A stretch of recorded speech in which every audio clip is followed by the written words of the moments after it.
President William Ruto and First Lady Rachel Ruto of Kenya today wrapped up their historic state visit to the US and the White House with a luncheon hosted by Vice President Kamala Harris and Secretary of State Anthony Blinken at the State Department. The events were attended by several dignitaries, including members of Congress, the private sector, as well as member of the Biden-Harris administration and leaders from NGO across the U.S. It has been a busy, engaging 5-day visit for the presidents of Kenya and the First Lady of Kenya. Yesterday, they were honored at the White House with a state visit and did state dinner at the White House by President Joseph Biden and the First Lady of the U.S., Dr. Jill Biden. Several with the arrival ceremony in the morning that were attended by thousands of Africans from the diaspora, from Kenya, from Tanzania. It was truly an historic moment, an emotional moment for so many people that were in attendance, especially when the national anthem of Kenya were being played. It was truly an historic moment to witness.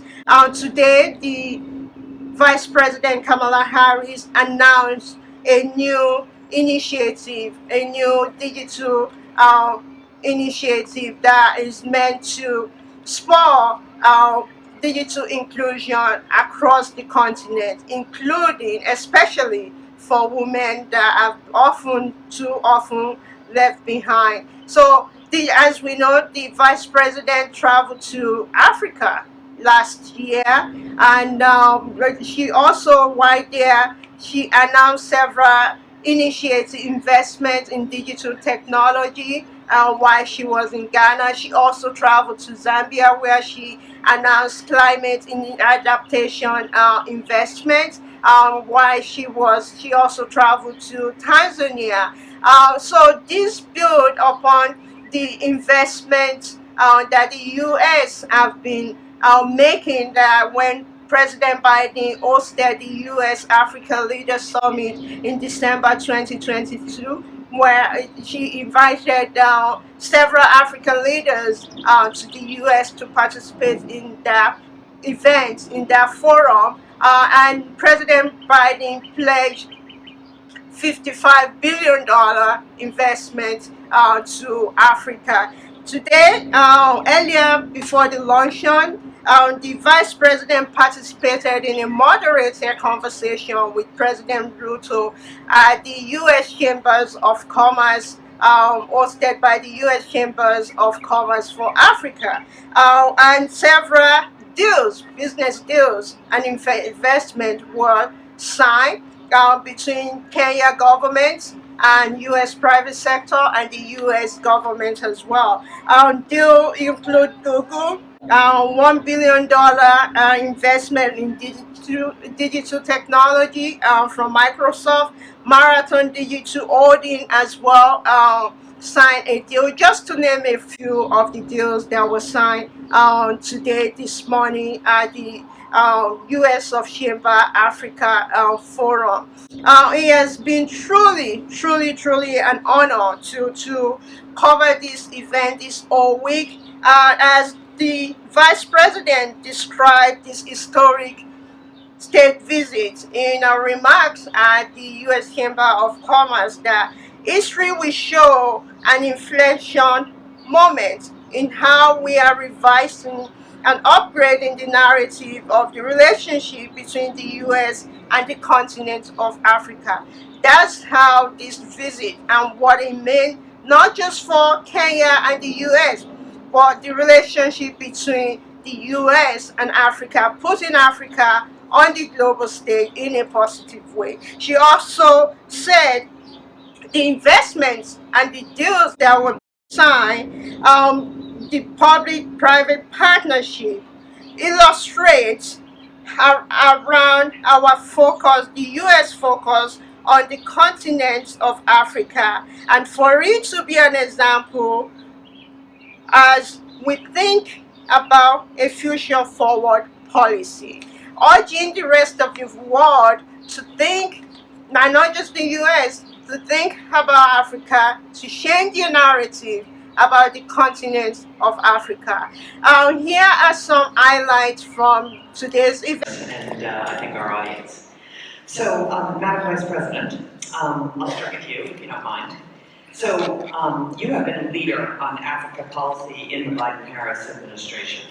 And you visited, Suzanne mentioned Ghana, Tanzania, and Zambia last year. We missed you in Kenya. And you focus specifically on investing in innovation and investing in young people and investing in women. Yes. So why did you take that approach, and what are your lasting impressions from the trip? What did you learn that was particularly interesting? Thank you, Madam Ambassador, and Mr. President, it is good to be with you on the stage. I strongly believe that we are at a moment where we should revisit and upgrade and update the narrative of the relationship between the United States and the continent of Africa. When you think about the continent, the median age is 19 years old. 19. It is predicted that by 2050, 1 in 4 people occupying space on Mother Earth will be on the continent of Africa. So when I think of it just from that perspective, many could rightly argue that the future is on the continent of Africa.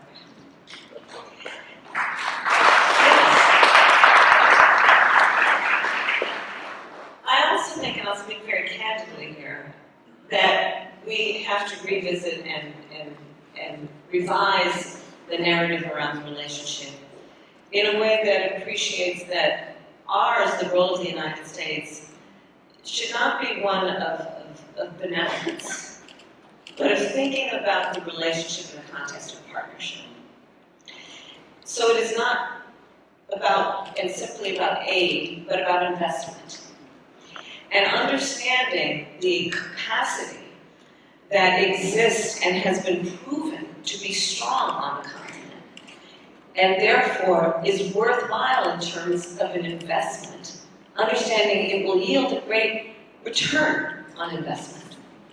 And when I think, Mr. President, in particular about your leadership in Kenya, I think this is empirical evidence of the need, of the imperative of the United States through our government and private sector, partnering with Kenyans, with the Kenyan government, in a way that recognizes the extraordinary opportunity for continued investment writ large in innovation, thinking about what we must do as a global community around addressing crises like the climate crisis, what we can do through those investments that makes clear and real what we know to be the growth, that broad-based economic growth that occurs wherever and everywhere when you invest in women.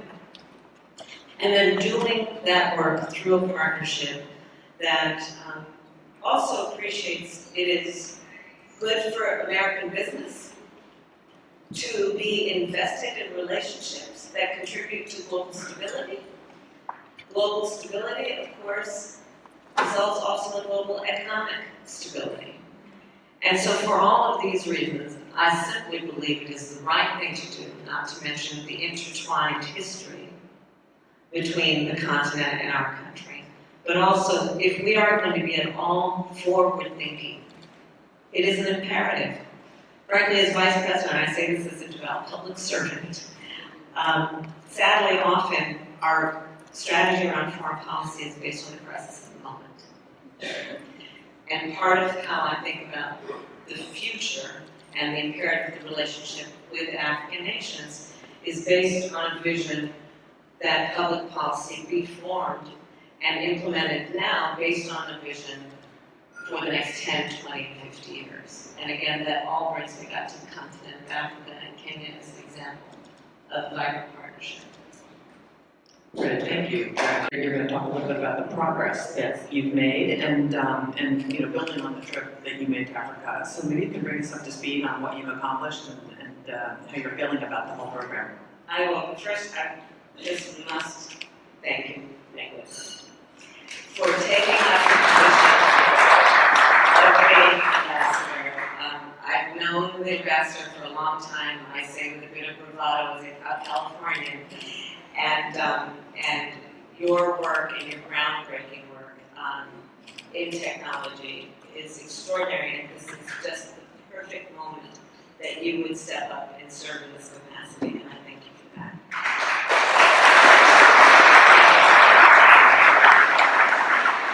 So, digital inclusion was at the heart of the idea for this initiative that is focused on the continent. And I want to thank a few people who I know are here. Brad Smith is here, Michael Nieback is here. It was companies like Microsoft, MasterCard, foundations. Melinda French Gates was one of the earliest to contribute as much as $10 million for the women in digital inclusion focused on women, the Ford Foundation.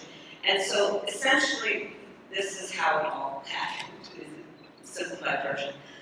I got on the phone and I called a bunch of people. And I called them to say, I know that you have some interest based on the work that you've done before. Can we collaborate in a focused way that develops synergy around a public-private partnership? And the foundation for the work being digital inclusion, understanding that all business at this point is tech business.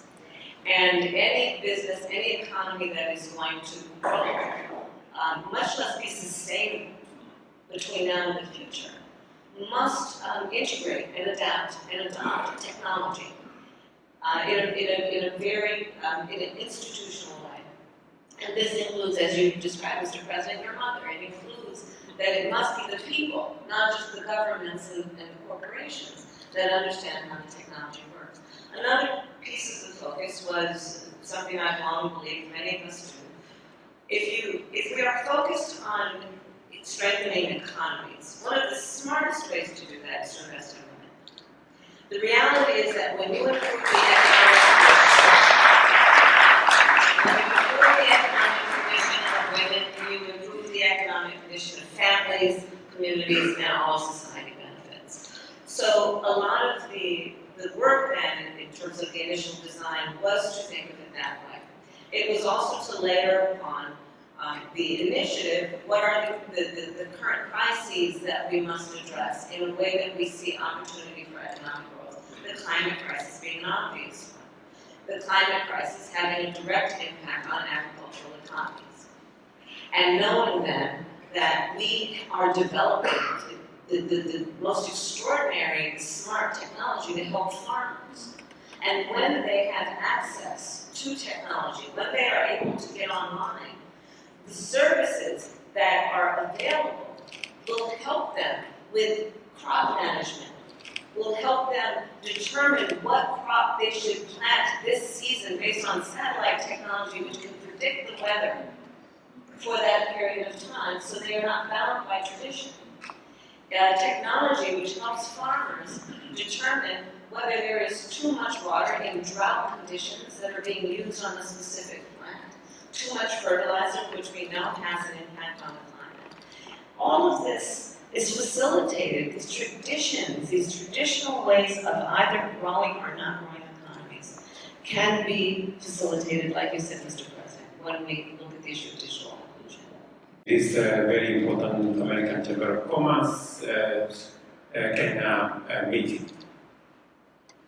Speaking about technology and speaking about opportunities in the technology space, three things come to my mind.